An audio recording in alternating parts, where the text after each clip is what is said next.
Hikaru has moved on, taking on another lucky member, Mr. Beta Blinks. Beta Blinks is playing against the highest rated player he will probably ever get a chance to play against. That's true. And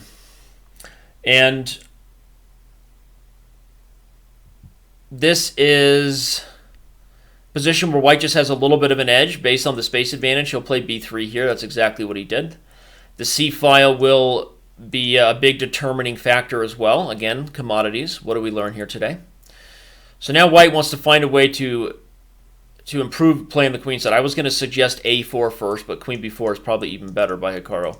a4 and a5 and queen b4, and then try to use the c file. And these positions are deceptively terrible. Okay, I'm actually going to tell you guys something, because I've lost games like this as black playing against stronger grandmasters, where you feel like you've done something because you've maintained complete equality in terms of the structure, and you don't seem to have any obvious positional weaknesses at first glance, and then one move like queen b4 comes in, and you realize you're just completely lost. Literally, black has no moves. If he moves the knight, he's losing the pawn. He has no way to challenge the c file, and this position is literally, even before knight d7, probably just lost for black.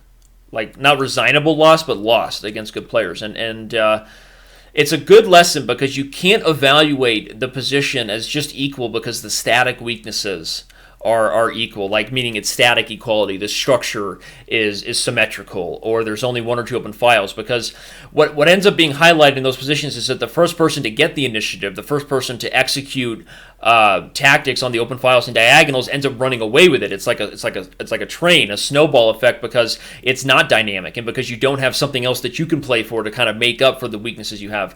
So anyway, it's a good lesson. Rook takes d7 here is possible? No. Although I would love to take and then sack the queen and then take e5 and play bishop d4. That would have been funsies. But again, that's why he's better than me. So it's a good lesson to see that back in this position here, black is in big trouble despite the seemingly equality. Like I said, they're deceptively terrible. Would really love if people in the general chat following the game would calm down. Too many trolls, too many people going crazy. Everyone, let's just calm down. No spamming, please. No one's a troll. We're all wonderful, wonderful people, but don't act like one, please. Okay, this position is just painful for Mr. Beta Blinks, and we learned something valuable. I remember the first time I lost a game exactly like that, thinking I had held my own against a really strong player, and just all of a sudden feeling like I got strangled.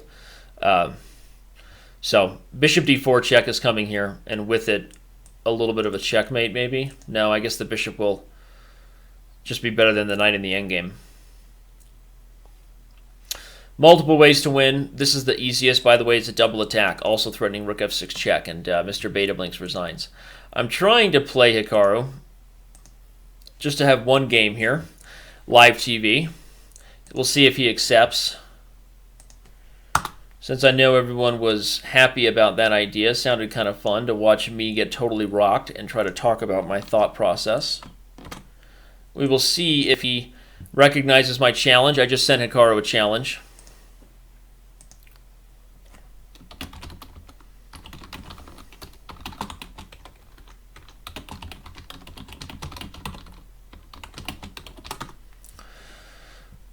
And no, not quite.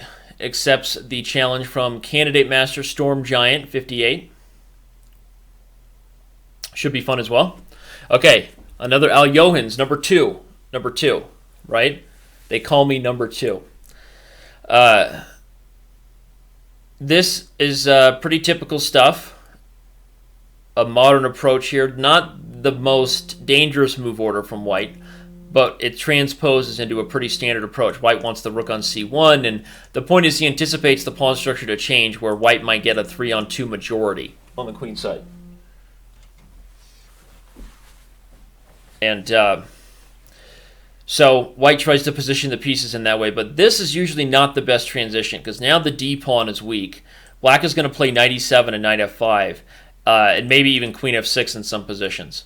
So after knight f5, white might have to play knight e2, and then in some positions e5 comes in. So white doesn't actually want the 3-on-2 structure in a way that creates a pan-off structure. This is the pan-off structure. So Normally that sounds good for white when you think pan-off, because the pan-off implies this 3-on-2, which if you took all the pieces off the board right now, white's pawn structure is just winning. Structurally just completely winning, because white has this winning 3-on-2. But the problem is you can't just take all the pieces off the board, and before that can happen, the d-pawn is a target, and black is going to mobilize to try to get e5 and open up the center. In this case, he doesn't need to because he wins the pawn. If he hadn't, then that's what he would have tried to do. So you have to be careful overextending the queen side against the Alekines and some variations of the Caro-Kann. This is sort of how white can get in trouble by over-advancing on the queen side. The bishop comes back, and what's going to happen here?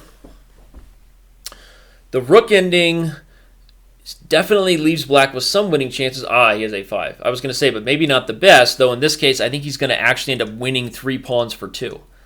I think black will end up actually with a 5-on-3 here, with these pawns being isolated. He's going to find a way to pick up this pawn and this pawn in exchange for this pawn, and in doing so, he's just have a completely winning endgame, and Storm Giant actually doesn't even really prevent this. So now it's going to get real ugly. This is a good prophylactic move. Trading off a pair of rooks, which Storm Giant doesn't even stop, in fact allows it, is definitely makes your life easier when you're the one converting a 2-pawn endgame advantage with rooks, just FYI. Because the one thing your opponent might be able to do with the double of rooks is create threats on the 7th rank, or maybe a mating net possibility on the back rank. So a simple trade of rooks was the easiest way for black to approach the position, and that's what he did. And his opponent didn't really stop him.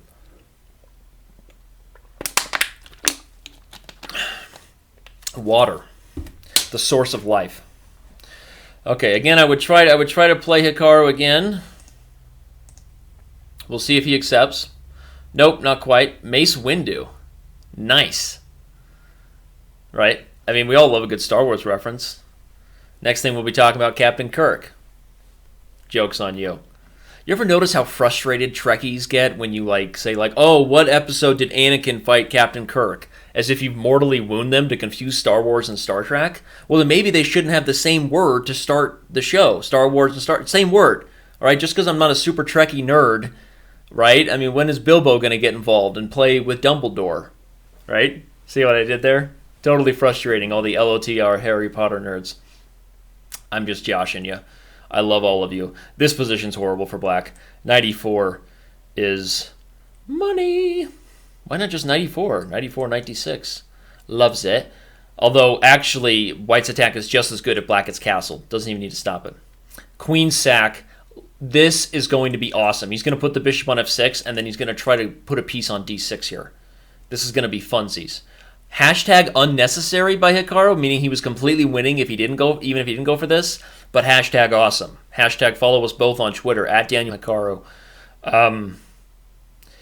So even though it was unnecessary, this is just so much fun. I mean, literally, black can't move the bishop because after I take, I'm going to be mating you. If you don't move the bishop, you can't get the rook into the game. On a slow level, I'm threatening plans like knight f3, knight g5, knight h7, move the bishop, knight f6, and just winning. I also have threats of rook d4 so I can get the knight in here. But, okay, black says, well, I'm going to give you the pawn, but maybe he just didn't realize he's getting mated. I don't know. If the only move is queen to c8, it's not really going to get much better. After queen to c8, there are multiple ways to win, but I think the easiest might just be rook e7 check and then bring the other knight in. You have to be a little careful of the queen coming to c6. Oh, no, you don't, because the knight guards it. This is like, anybody ever seen the game Short Timon? Of course you have, because it's the greatest chess game of all time, where white walks the king up the board and ends up mating black, all because of the complete domination of the dark squares in the open file. If you have not seen the game Short Timon, somebody quote the year of the game. It was 91, 92. It was an Alekine's defense opening, so you can look up that. You have to review that game, but this is just domination, which leads to confusion here with black's pieces being awkwardly coordinated. Again, after queen to c8, knight b5. One thing after queen c6 is I can actually. So he just wins. But let's find the win. What was the win right away? I didn't see the win right away.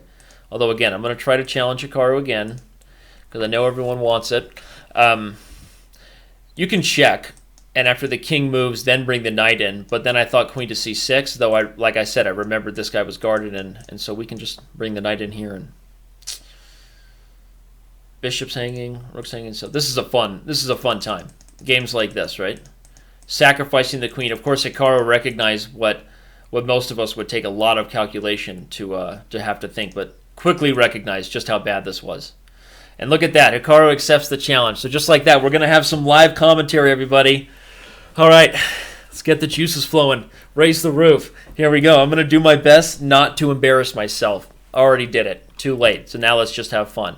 Knight f6. At least it's 3 minute, so it's not bullet. Okay, he's going to play the Trompovsky, which is just never fun. Never fun for me to play against. I'm not going to lie to you. This should be funsies to play for the mainline Trompovsky. And, okay, we get... This is all pretty typical stuff. I'm going to play early and often, c5. Early and often. Be aggressive. B-E-A-G-G-R-E-S-S-I-V-E. I'm going to defend the pin.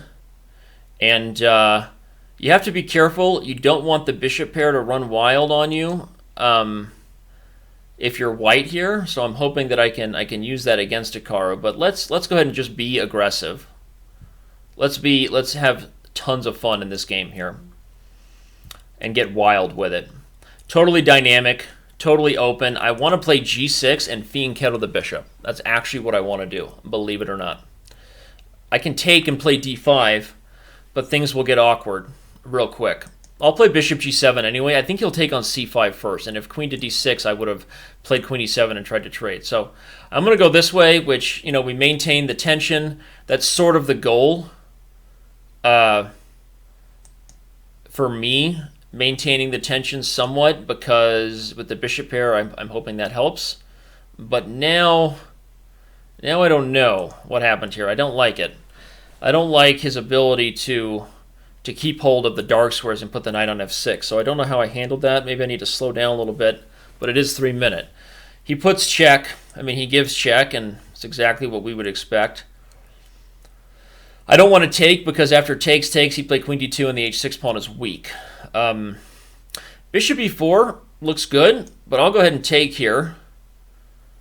And my hope was I could play knight a5 and start to get some counterplay on the queen side.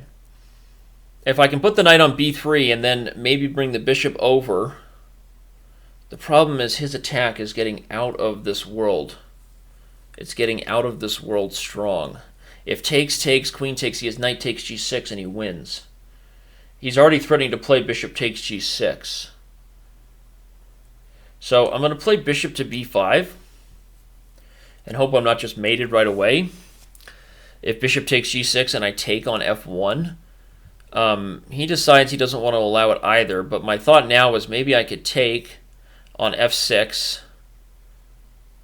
If I take on f6 and then play queen to d6, the attack just looks monstrous for him.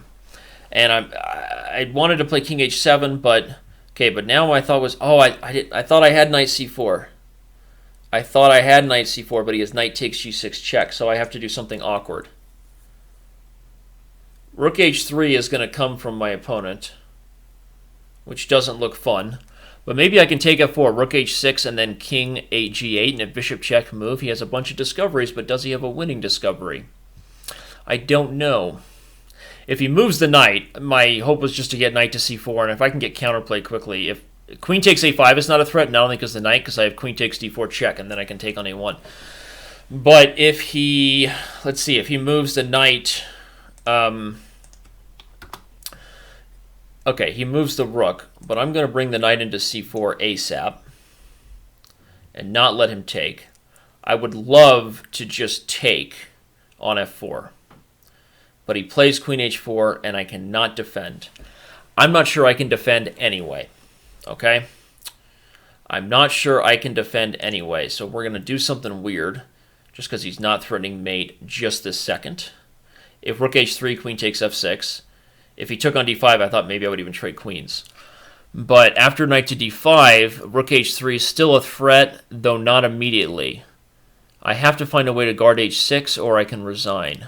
I only have 35 seconds. That's a problem. That is a big problem, little China. I'm threatening rook b2 now. If I can just keep up the pace and keep it awkward. Keep it awkward, keep it weird. My motto for life. If I take on d4, he takes on b5. Do I have anything? Oh, I thought I might get something with bishop to g4.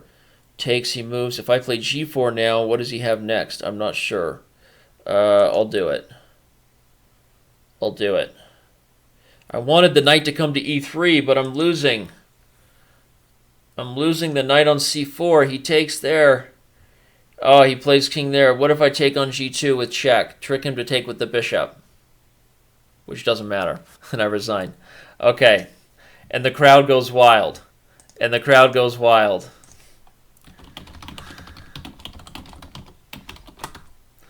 And the crowd goes wild. Hikaru takes me down. Okay, well, we could play another one if he wants. I'll try to play another one. I think you guys have fun with this approach, but he's got other people to play too, and I don't want to hog up all the time. I just, you don't get a chance to play Hikaru that often. I told you my nature was selfish. Who is John Galt here? Doing my best. We'll see. We'll see what he wants. His last game against Mace Windu. Now, that was amazing. So where did we learn from my game here? Right? This is an interesting Trumpowski. Nothing too bad for me. Probably this early extension of c5 is overly aggressive. Of course, c5 right away and b6, bishop b7. You can play it sort of like a Tory. Oh,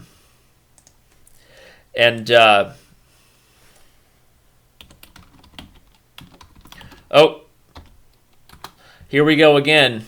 He says, okay, we'll run this thing back. We'll do it again. Well, we'll see with white if I can do any damage. We will see if I can do any damage with white. We will have a Sicilian, which means we will have a party. And we will have a Najdorf. I will invite the English attack. He says, me too. He says, me too. Maybe even me 3. I'm not going to go for the f4 line. We'll play the typical stuff. H5 and everybody's happy. H5 and everybody is happy. We've played this way before, and it's not my first rodeo for sure. And these positions get wild and wacky. I'm going to strive for f4 and just open it up. On a practical level, my goal is to just make it wild and to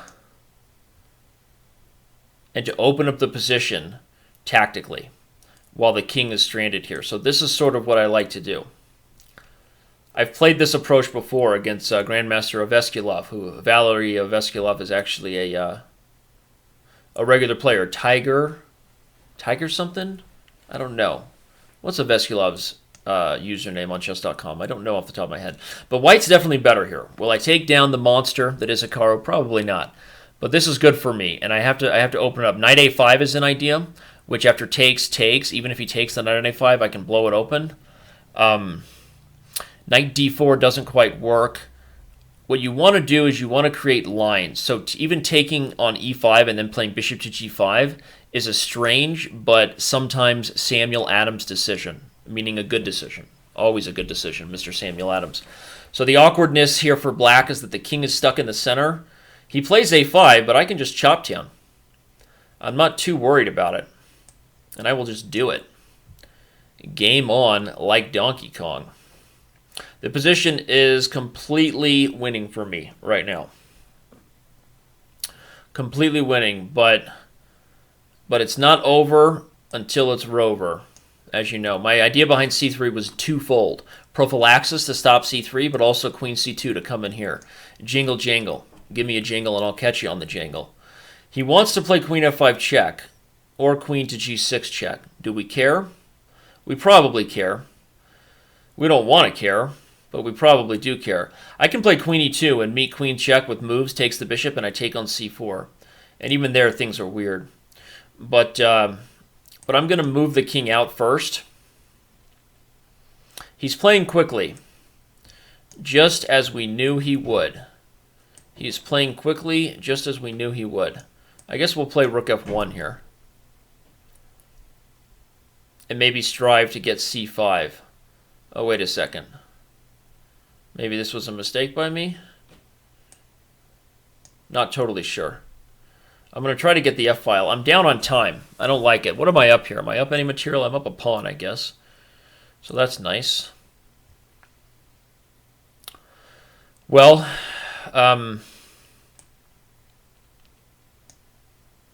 we know what he wants. I can give check and trade into the queen situation, but this is not simple, right? And I guess I'll play king a1 so that he's not taking with check. And I can try to pick up the h4 pawn, but I'm down on time, and I'm already nervous here, as you can tell. I would love to sack the queen and then mate him, but it's not going to work. He can block with the queen. So he moves. I guess I'll give check, just for kicks and gigs, to come back. And then now I'd like to actually just execute along the f-file and go to the rook ending, where I'm probably winning. But not going to be easy. Okay, let's move over for Sheezy, because now the e-pawn is overextended, so I can go get it. Oh, I'm losing the b2 pawn as well. But can he really play this way? Can he really play this way? I think I should be winning here. I think this is Red Rover. And I somehow managed to take the Super GM Hikaru Nakamura down here in the live session. So we have to have a rubber match. I guess we have to have a rubber. We will have one more game where Hikaru will likely abuse me for what I just did. He's not happy right now. No, of course, he's been playing 2.5 hours of blitz, so easy for me to do. Coming in fresh, right? Coming in as a pinch hitter.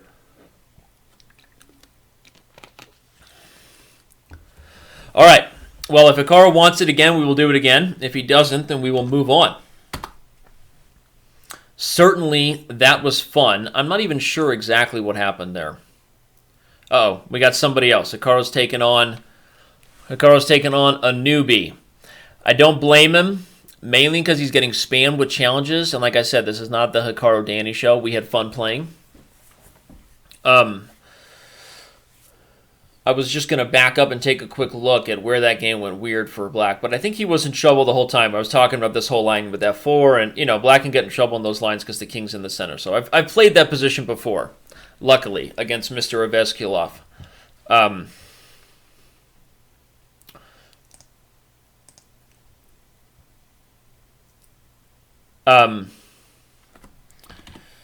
Well, here we have what is going to be a funsies game against Ann Wooser, 36. Ann Wooser?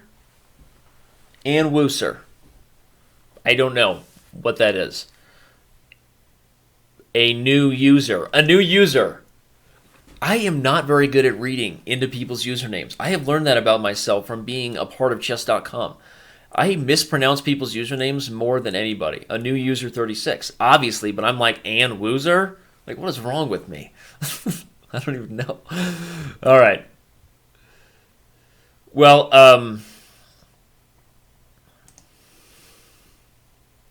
this is going to be an exciting attack. White has obviously given up the cheap pawn for this here.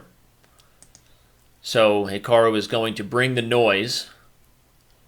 If possible, he is going to bring the noise. And threats on f7 and e6 are present. I wonder if he can just take on f7 here. Takes, and then in the end he gets queen takes e6, which you would think should be a good enough attack. Hikaru says nay. Says, nay, I don't want it. Yeah, maybe the king went to g7 there, and even after queen f7 check, the king hides, and maybe black was actually okay. So, d4, of course, is strong too, and if takes, and the knight moves, black is still in big trouble here. One of the main problems with the structure, again, we're back to one of those symmetrical structures, right? Except what's going to happen is when the knight moves, white's going to bring the bishop out and then put a rook on the d-file, either by castling long or not, and this pony's going to get kicked off c4. It's a positionally very, very suspect structure for black as soon as white can pry open the d-file. Doesn't queen a5 check lose a piece? I think it does. A new user is now about to be abused, sir. Classic. Rhyme time. Rhyme time. Right? Okay, everybody, if bishop b4, I can just play c3, and it's just a double attack for people that are suggesting that. So, okay, Hikaru has about 15 minutes left of game time. I'm not sure